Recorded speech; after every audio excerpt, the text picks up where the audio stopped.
Hello good morning दोस्तों। मैं रुस्तम राज आप सभी के अपने यूट्यूब चैनल रियांस क्लासेज में आप सभी का स्वागत करता हूं। मैं आपके लिए 25 जनवरी का करंट अफेयर्स का क्वेश्चन लाया हूं, जो आप सभी को आने वाले एग्ज़ाम में मददगार साबित होगा। यहाँ देखते हैं पहला क्वेश्चन क्या है। हाल ही में भारतीय वायुसेना ने अरब सागर में डेजर्ट नाइट अभ्यास किसके सहयोग से किया है? तो फ्रांस, यूएई, जापान तथा यूरोपीय दोनों। तो यहाँ पे आपका आंसर हो जाएगा ए और बी दोनों, मतलब फ्रांस और यूएई के साथ किया है। ठीक है, और देखना है डेजर्ट नाइट सैन्य अभ्यास में 3 देश आते हैं। पहला है इंडिया, दूसरा है फ्रांस, तीसरा है यूएई। यूएई जो है वो फर्स्ट बार शामिल हुआ है। और देखना है इंडिया किसके किसके साथ सैन्य अभ्यास करता है। इंडिया और किसके साथ सैन्य अभ्यास करता है। तो इंडिया और फ्रांस के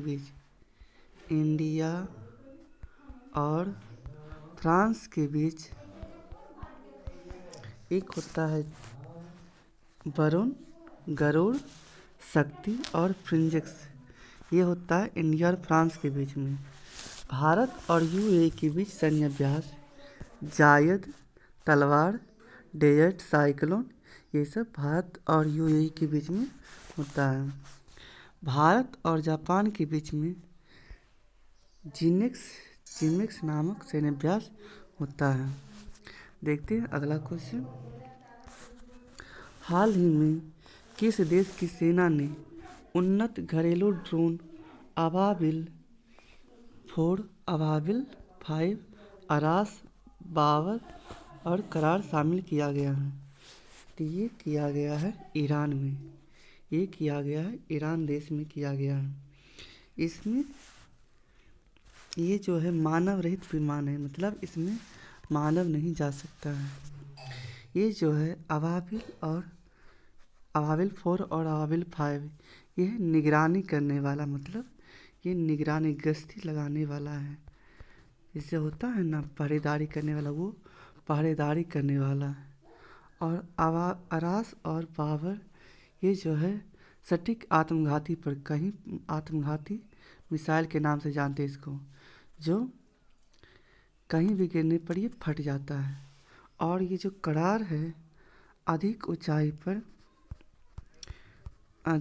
ऊंचाई पर उड़ने वाला ये ड्रोन है।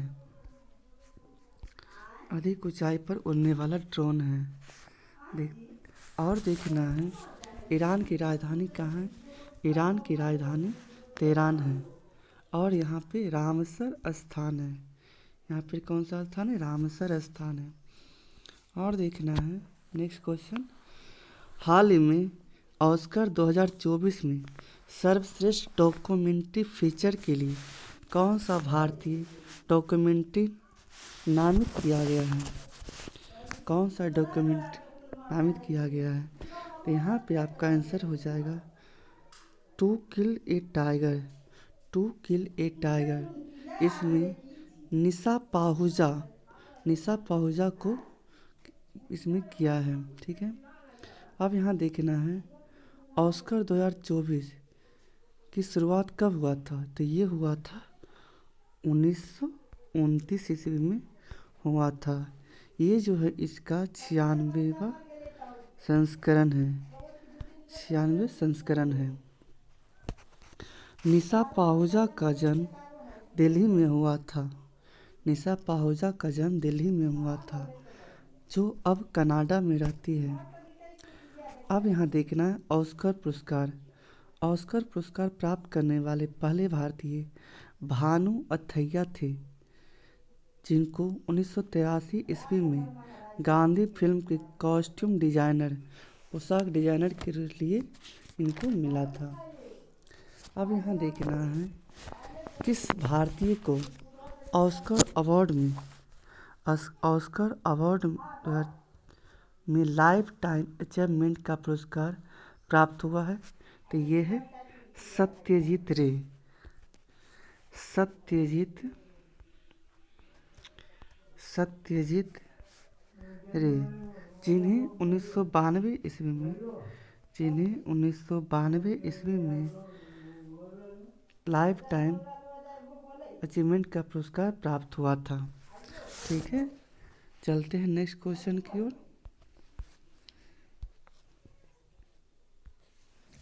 हाल ही में अंतर्राष्ट्रीय शिक्षा दिवस 2024 कब मनाया गया? हाल ही में अंतर्राष्ट्रीय शिक्षा दिवस 2024 कब मनाया गया? 21 जनवरी, 22 जनवरी, 23 जनवरी या 24 जनवरी? तो यहाँ आपका आंसर हो जाएगा 24 जनवरी। अब यहाँ देखना है अंतर्राष्ट्रीय शिक्षा दिवस कब से मनाने के लिए प्रारंभ किया गया? तो ये है 2019 से मनाने के लिए प्रारंभ किया गया। इस बार जो मनाया गया है वो 6ठी बार था।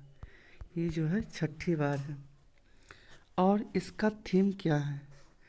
इसका थीम क्या है? अंतर्राष्ट्रीय शिक्षा दिवस का थीम क्या है? तो अस्थाई शांति के साथ सीखना इसका थीम है। थीम क्या है? अस्थाई शांति के साथ सीखना इसका थीम है।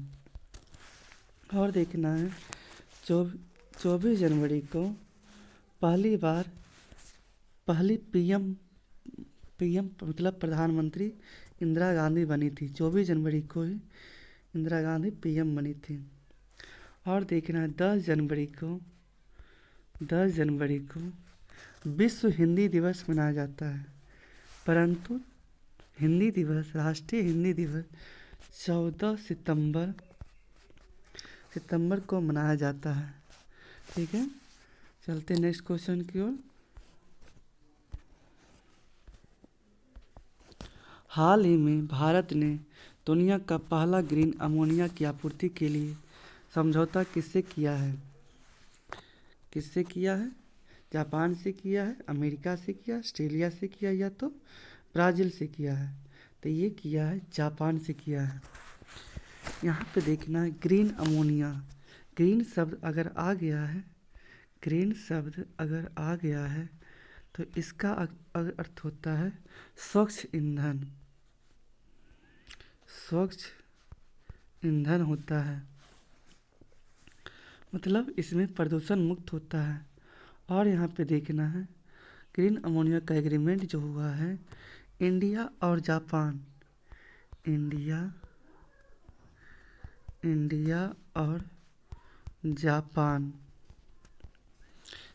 के बीच ऊर्जा की आपूर्ति के लिए किया गया है। इसका जो फर्स्ट बार आपूर्ति हुआ था ये हुआ था गोपालपुर उड़ीसा में हुआ था। और देखना है कि विश्व का पहला ग्रीन अमोनिया प्लांट कहाँ है?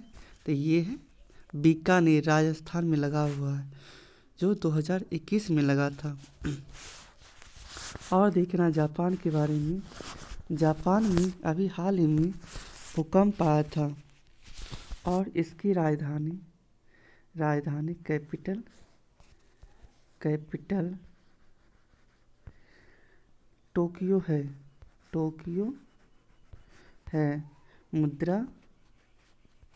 मुद्रा जो है येन है। और यहाँ के संसद को डायट कहते हैं। और जापान के भी हाल फिलहाल में पीएम फ्यूमियो किशिदा हैं।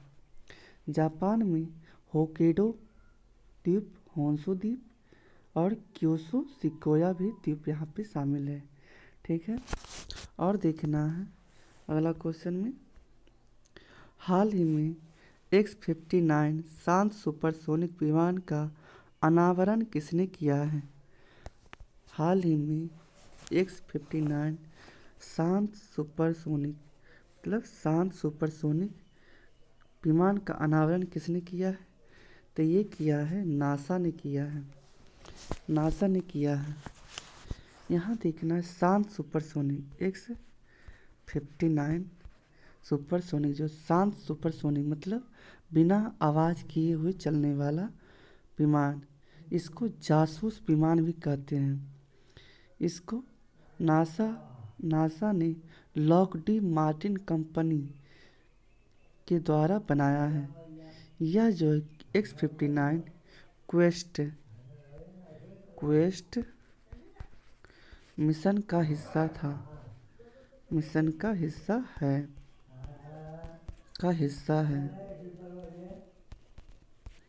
ठीक है। और देखना है यहाँ पे आपका सुपरसोनिक स्पीड का मतलब क्या होता है। सुपरसोनिक स्पीड का मतलब क्या होता है, यहाँ देखना है 1 मैक से 5 मैक तक जिसका रहता है लिमिट रहता है सुपरसोनिक स्पीड का 1 मैक से लेके 5 मैक तक। इसके अधिक होने पर 5 मैक से अधिक होने पर यह स्पीड हाइपरसोनिक स्पीड के नाम से जानते हैं, और अगर 1 मैक से कम होगा तो उसे सबसोनिक स्पीड से जानते हैं। ठीक है। अब यहाँ देखना है रसिया रोस्कोमोस जो है रूस की स्पेस सेंटर है, रूस का स्पेस सेंटर रोस्कोमोस है। और हमारे इंडिया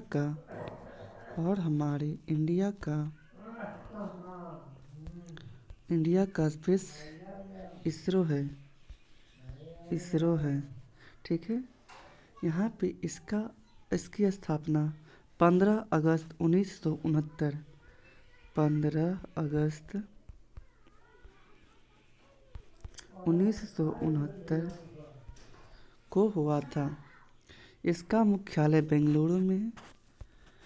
इसरो का मुख्यालय बेंगलुरु में है। इसका अभी जो हेड है एस सोमनाथन है। इसरो ने उपग्रह सतीश धवन अंतरिक्ष केंद्र श्रीहरिकोटा से लॉन्च करता है। और यहाँ देखना है जो हमारे इसरो के हेड हैं एस सोमनाथ, उनका एक ऑटोबायोग्राफी है जिसका नाम है चांदनी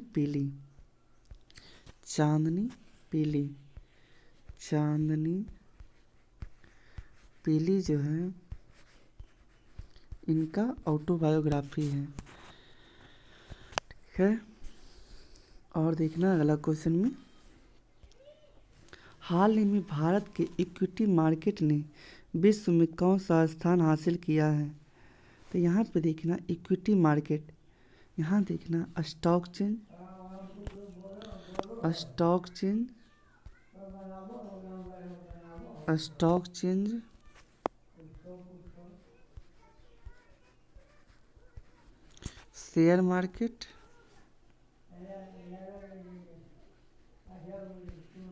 शेयर मार्केट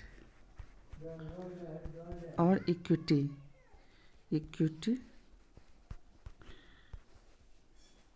मार्केट तीनों एक ही है। ठीक है। इसमें टॉप 5 देश हैं, इसमें 5 देश हैं, फर्स्ट, सेकेंड, थर्ड, फोर्थ और 5। फर्स्ट पे आएंगे हम USA, दूसरा पे चीन, तीसरा पे जापान, चौथा पे हमारा इंडिया और 5वां पे हांगकांग आता है। ठीक है। तो हमारा कौन सा हो जाएगा? चौथा हो जाएगा। हाल ही में भारत के इक्विटी मार्केट ने विश्व में कौन सा स्थान हासिल किया? तो चौथा हासिल किया है। ठीक है। और 5 देश का नाम है अमेरिका, चीन, जापान, इंडिया और हांगकांग है। ठीक है। आशा करते हैं आप लोग को समझ में आ रहा होगा। ठीक है। अगला क्वेश्चन, टेनिस के युगल वर्ग में शीर्ष वरीयता हासिल करने वाले सबसे उम्रदराज खिलाड़ी कौन है? यहाँ देखना, रोहन बोपन्ना, नोवाक जोकोविच, राफेल नडाल या एंडी मरे। तो यहाँ पे आपका आंसर हो जाएगा रोहन बोपन्ना। आपका आंसर हो जाएगा रोहन बोपन्ना। रोहन बोपन्ना टेनिस डबल्स में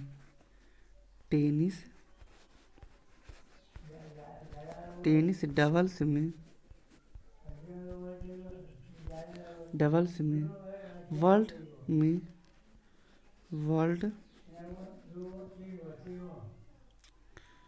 वर्ल्ड में फर्स्ट रैंक पे आते हैं, फर्स्ट रैंक पे आ रहे हैं। रोहन बोपन्ना का जो जोड़ीदार जो है वो है मैथ्यू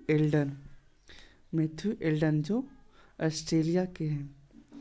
रोहन बोपन्ना विश्व के सबसे उम्रदराज टॉप रैंकर्स है। इनका एज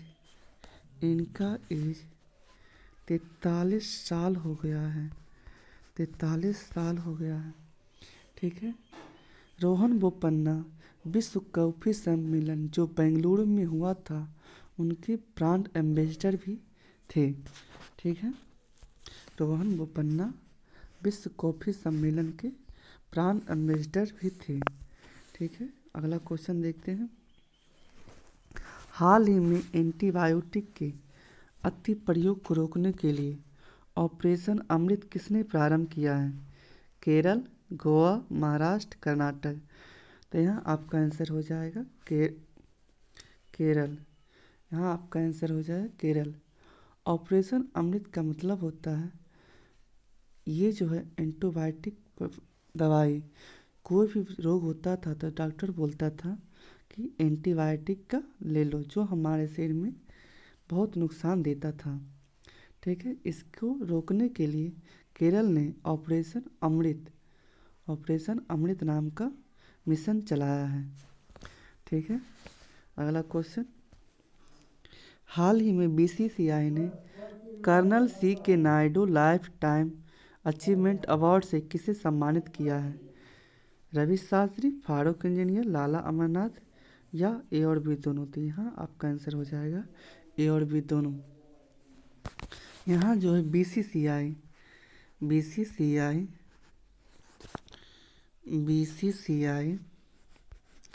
के हेड हैं भी जो रोजर बिन्नी हैं। बीसीसीआई के हेड कौन है? रोजर बिन्नी है। आशा करते ये वीडियो आप लोग को पसंद आए। अगर वीडियो अच्छा लगे तो लाइक और शेयर करना ना भूलें। धन्यवाद।